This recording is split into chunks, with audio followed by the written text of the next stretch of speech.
Hello, welcome to Life Watch. Today I'm going to talk about 5 purchase regrets that most people have. These are purchases that were made that have either hurt somebody's net worth or the items didn't turn out to be quite what they wanted them to be and ended up costing them more money in the long run. So we'll go ahead and jump right into it with our first one, and that is a boat. A boat is an expensive item to begin with, and then the upkeep on that boat, such as insurance, gas, taxes on it, having a truck to pull it. People don't think about the cost of fuel in the boat plus the fuel in the truck to get it to the campsite. And to be honest, if you have a big boat payment every month, you probably are at work as much as possible. So really not going to get to utilize that purchase as much as you think you would with that boat. So most people end up regretting it. There's a saying that the two best days about buying a boat are the day you buy it and the day you sell it. And that's because of all the costs associated with it. Second item is timeshares.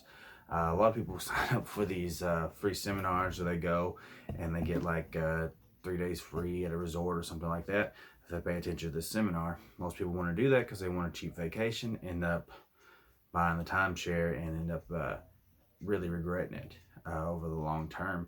Not only do you have that cost every month, but you also have to deal with the stress of having that if you're trying to rent it out or anything like that.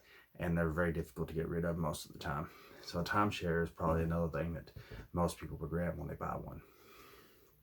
Third is like pools and hot tubs.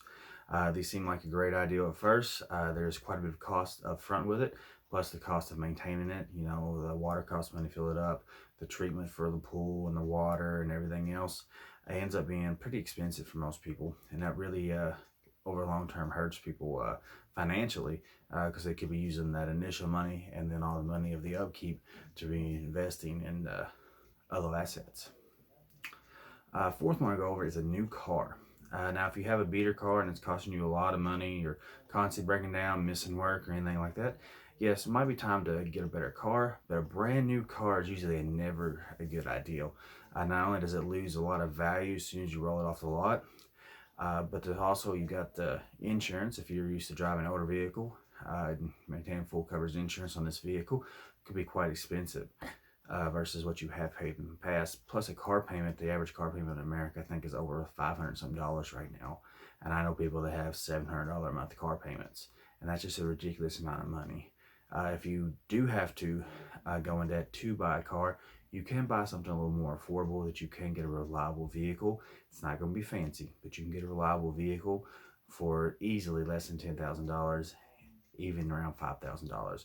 You can find a pretty reliable vehicle. It's just not going to be something cool or fancy. And the fifth item, this one is kind of a miscellaneous item. This is single-use items. A lot of women watching this video probably not going to like me for this, but wedding dress is a huge expense that you only wear once. Prom dresses is another thing. Some of these dresses can cost a few $100s up to thousands of dollars.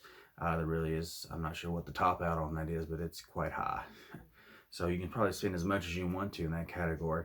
But I think that is a huge waste of money that you could utilize. You know, spending $5,000 on a dress, the $5,000 invested over the course of what your marriage would be much beneficial to you over just having that dress you wore one time. Same thing with prom dresses. There are budget options out there, gently used, because you can buy a used prom dress cheap because, like I said, it's a single-use item. They only wore it once. So just try to not waste too much money on those items. Another one is engagement ring. $25,000 engagement ring is a ton of money. You could use that money invested over time and really built that up for you and your significant other to help with your retirement or buying a new house or buying your first home. There's just so much more you could do with that money than just spending it on an engagement ring. So just keep that in mind when you're getting ready to propose. Another thing would be a kind of like a single-use appliance, like a bread maker or something along those lines that you won't use as much as you think. I know we see these ads on TV, stuff like that. People get excited, oh, I can make my own bread or this, but how often are you really going to need to use that item? Is it really going to be beneficial to you in the long term? You know, if you spend a few $100s on this thing, are you really going to see a return in your money from it? So always ask yourself that. one rule that some financial gurus like to talk about is how I feel about this purchase in 2 years. So just keep that in mind whenever you go to make any major appliance purchase or anything like that. All right, thank you for watching. Please like and subscribe the video.